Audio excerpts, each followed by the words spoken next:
반갑다. 안녕하세요. 소환이입니다. 디아블로4 두 번째 확장팩 증오의 군주에서 스킬트리 개편으로 인한 소환 강령을 새롭게 소개해드리려 합니다. 변경사항이 너무 많아 분량이 많은 점 양해 부탁드립니다. 여러분들의 조택구알은 소환이에게 큰 힘이 됩니다. 강령술사만의 전문화 망자의 설을 보겠습니다. 특정 하수인을 절대 소환할 수 없던 희생 기능은 해골전사와 해골마법학자는 소환할 수 있는 숫자가 50% 감소되고 골렘은 공격력이 50% 감소되게 변경되었습니다. 척후병은 뼈 기술로 취급됩니다. 첫 번째 강화 옵션은 2마리 더 소환 가능하고 소환될 때 자동으로 적에게 도약합니다. 두 번째 강화 옵션은 타격 시 적에게 취약 상태와 4초 동안 감속 효과를 줍니다. 방어병은 피 기술로 취급됩니다. 가시 피해 효과를 줄 수 있고 도약 명령 후 주의적들을 6초 동안 도발합니다. 두 번째 강화 옵션은 타격 시 10% 확률로 피 구슬을 생성합니다. 수학자는 어둠 기술로 취급됩니다. 타격 시 시체를 생성하고 내려찍기 적중 시 쿨타임 중인 기술 하나를 3초 감소시킵니다. 두 번째 강화 옵션은 수학자의 피해를 50% 증가시키고 15% 확률로 적을 1초 동안 기절시킵니다.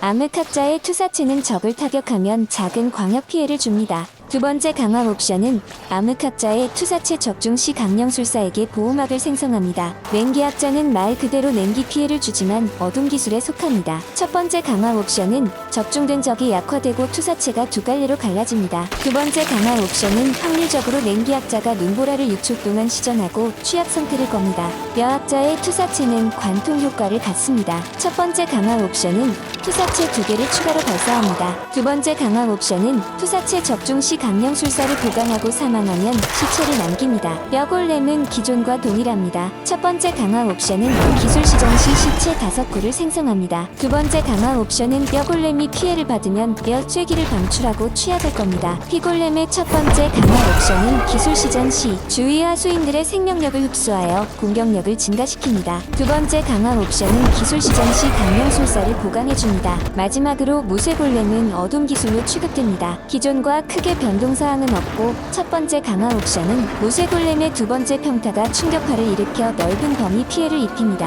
두 번째 강화 옵션은 기술 시전 시 무쇠골렘의 강타 범위가 넓어져서 적들을 끌어당기는 효과가 이전보다 월등히 좋아졌습니다. 스킬트리 개편으로 인한 소환 기술들을 안내하기 전에 먼저 소개해드릴 스킬이 있습니다. 드디어 수많은 강령술사 유저들이 바라던 이동기 기술이 생겼습니다. 핵심 기술에 포함된 절단은 이동기가 되어 강령술사 모든 유저들의 기본적인 스킬로 자리 잡았습니다. 피해 안개도 피해 질주를 선택하면 이동기가 되지만 아쉬운 점이라면 시체를 소모해야 하고 쿨타임이 있다는 점입니다. 이제 본격적으로 소환 기술들을 안내해드리겠습니다. 핵심 기술에 포함된 해골 마법학자부터 소환할 수 있게 됩니다. 기존 해골 되살리기는 없어지고 해골 전사와 분리되어 해골 마법학자 소환은 정수를 필요로 하게 되었습니다. 지속시간 피해 보너스는 해골 마법학자가 25초 이상 유지되어야 진가를 발휘합니다. 극대화 확률은 해골 마법학자에게 적중당한 적에 대한 극확을 높여줍니다. 호학한 결의 또는 제압은 해골 마법학자가 어떤 유형이냐에 따라 공격 시 확률적으로 스택 중첩 2를 부여합니다. 암흑학자는 공속을 높여주는 호학함, 냉기학자는 방어력을 높여주는 결의, 뼈학자는 모든 피해를 높여주는 제압을 중첩해줍니다. 군중 제어 피해 보너스는 말 그대로 시시기 상태인 적에게 주는 피해를 증가시켜줍니다. 마녀단은 해골 마법학자 기본 소환 마리수를 3마리에서 5마리로 증가합니다. 죽음의 선물은 시체 기술 태그가 붙고 관련 기술들과 상호작용합니다. 해골 마법학자 소환 시 정수뿐만 아니라 시체도 있어야 소환이 가능하고 정수 재생량은 스킬 등급에 영향을 받습니다. 특이점은 모든 정수를 소모하여 강력한 피해를 주는 해골 마법학자를 소환합니다. 소모한 정수 값에 따라 크기와 지속시간, 공격력이 결정됩니다. 정수 수급과 관련한 템을 중점적으로 챙겨야 하는 편이라 특이점, 빌드, 운용 난이도는 어려운 편에 속하다 봅니다. 해골 전사 스킬을 안내하겠습니다. 해골 전사는 시체가 있어야 소환 가능하고 2초마다 자동으로 한 마리씩 소환합니다. 기술 시전 시 해골 전사들이 목표로 도약하여 집중 공격을 가합니다. 도약 명령을 내리면 해골 전사의 공격력이 10초 동안 증가합니다. 해골 전사가 타격할 때마다 강령술사의 생명력을 회복시켜줍니다. 기술을 시전하면 결의 스택 3을 얻습니다. 해골 전사가 타격 시 확률적으로 적을 취약하게 만듭니다. 꼭두각시의 주인은 기본 4마리에서 7마리를 소환할 수 있게 해줍니다. 섬김과 희생은 해골 전사의 생명력이 고갈하여 사망 시 자폭 피해를 주고 시체에서 자동으로 소환되는 시간이 0.5초로 바뀝니다. 죽음의 기도문은 해골 전사가 모두 소환되어 있을 때 시체에서 자동으로 소환됩니다. 8초 동안 하수인들의 극확을 높여주고 생명력을 회복시켜줍니다. 골렘을 안내해드리겠습니다. 기술 시전 시 뼈골렘은 적들을 도발하고, 피골렘은 생명력을 흡수하고, 무쇠골렘은 적들을 기절시킵니다. 골렘은 사망 시 10초 뒤에 소환됩니다. 기술 시전 시 강령술사도 저지 불가 상태가 됩니다. 취약 상태인 적에게 주는 피해가 증가합니다. 골렘의 일반 공격이 적을 약화시킵니다. 골렘 기술 시전 시 뼈골렘은 결의를, 피골렘은 제압을, 무쇠골렘은 포악함 3스택을 중첩해줍니다. 무덤꽃은 기본적인 골렘보다 공격력과 공속이 증가된 적은 골렘 생활을 소환합니다. 지옥 폭식은 골렘 기술 시전 시 골렘의 몸이 폭파하여 추가 피해를 주고 쿨타임 중인 동안 시체를 섭취합니다. 시체 한구간 골렘 기술 쿨타임을 2초씩 감소시킵니다. 덩치는 골렘을 거대하게 해주고, 골렘이 활성화되어 있으면 다른 하수인들의 공격 속도를 높여줍니다. 덩치가 하수인에게 부여하는 공속은 스킬 등급의 영향을 받습니다. 소환 기술의 궁극기 망자의 군대를 안내하겠습니다. 기술 시전 시 7초 동안 불안정한 해골들을 소환하여 자폭 피해를 주고 적중된 적을 2초 동안 기절시킵니다. 망자의 군대 쿨타임을 20초 감소시킵니다. 활성화된 하수인 마리당 망자의 군대 피해를 증가시킵니다. 불안정한 해골들이 자폭 후 50% 확률로 시체를 남깁니다. 스킬바에 망자의 군대를 장착하면 4초마다 불안정한 해골 한 마리가 소환됩니다. 이 속성은 유형 변경 중 차갑게 식은 사체와 상호작용합니다. 망자의 군대 지속시간 동안 하수인의 피해를 90% 감소해주고, 하수인들과 망자의 군대를 포함한 모든 소환 기술 피해를 50% 증가시켜줍니다. 시체 쌓기는 망자의 군대 피해를 점진적으로 증가시켜 최대 300% 증가된 피해를 줍니다. 단일 대상을 목표로 시전하면 집중적으로 공격합니다. 차갑게 식은 사체는 망자의 군대 피해를 냉기 피해로 바꾸고 적들을 기절시키지 않고 빙결시킵니다. 스킬트리 개편으로 인한 모든 소환 기술 안내는 끝났고, 소환과 관련된 스킬들을 간단하게 보여드리겠습니다. 피해세도 유형 변경 중 너와 무슨 군대 말이지? 는 시전 시 하수인들도 작은 피해 쇄도를 시전합니다. 저주 기술 노화의 유형 변경 중 부정한 광부는 하수인의 공속을 높여주는 버프용으로 바뀝니다. 지속시간은 30초입니다. 소환 관련 정복자 보드에 대해 알아봅시다. 이규 우두머리와 거대 괴수는 크게 변동사항은 없고, 주변 희귀, 마법 노드들 중 하수인에게만 부여하던 최생 원소 저항 방어도를 강령술사가 부여받을 수 있게 변경되었습니다.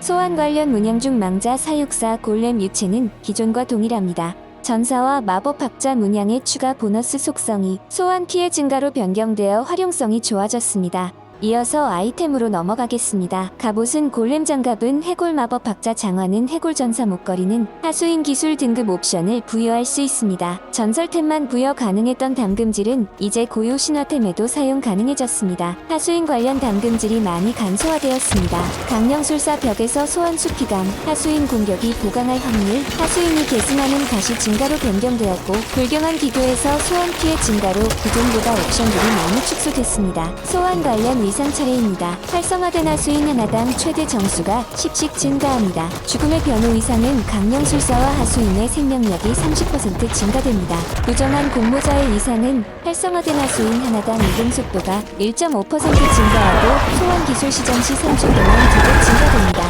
궤적 껍질은 강령술사와 하수인으로 시체를 생성하면 확률적으로 보강을 챙길 수 있습니다. 광분한 맹습은 하수인들의 공속을 50% 증가시킵니다. 가시 피해를 줬을 때 확률적으로 강령술사와 하수인 주위의 모든 적에게 피해를 줍니다. 대양현 위상은 활성화되어 있는 하수인 마리수만큼 정수를 매초 소모하고 공격력을 증가시킵니다. 생원의 위상은 10초 후에 생존한 하수인의 피해를 증가시킵니다. 지역의 사령관은 조건 없이 소환 기술 피해를 증가시켜줍니다. 자연 선택의 위상은 하수인 유형이 하나일 때 해당 하수인의 피해와 최생을 증가시켜주는 위상입니다. 아이템의 최종장 고유템을 봅시다. 핏빛 아래 무릎 빠지는 노화만 걸던 효과에서 이제 다시 박힌 철권도 적용되게 정상적으로 변경되었습니다. 뼈의 맹약은 기존 핵심 패시브 칼란의 측면 효과와 극대화 확률을 높여줍니다. 죽음의 소나 기능 착용 시 해골 전사의 크기가 조금 커집니다. 공격력과 공격 범위가 증가하는 해골 전사 전용템입니다. 라지의 손은 해골 마법학자 전용템으로 착용 시 크기가 조금 커집니다. 대마법 합자로 격상되어 확률적으로 투사체 적중 시 갈라져서 증가된 피해를 줄 수 있고 피해를 받을 때 안전한 곳으로 순간 이동해서 생존력이 매우 좋습니다. 지하왕관은 해골 전사와 해골 마법 합자 소환을 각각 4마리씩 증가시켜줍니다. 해골 전사 기술을 시전하면 해골 마법 합자들도 5초 동안 목표를 집중 공격하여 화력이 분산되는 걸 방지합니다.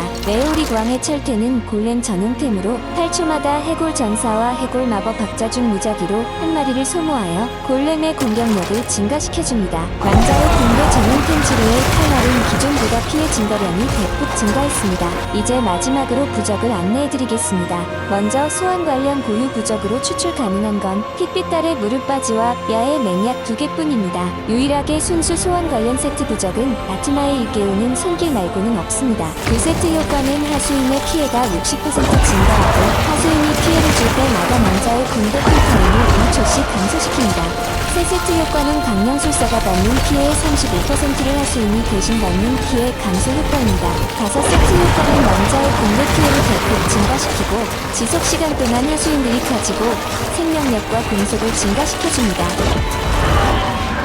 이로써 소환 관련 모든 안내사항들을 마무리하겠습니다. 3.1.0 PTR 패치노트를 확인해본 결과 레오리 왕의 철퇴 피해량이 증가된 것 외로 신규 소식은 없어서 다음 소식은 아쉽게도 오래 걸릴 것 같습니다. 끝까지 시청해주셔서 정말 감사하고 다음 소식이 나올 때 뵙도록 하겠습니다. 안녕히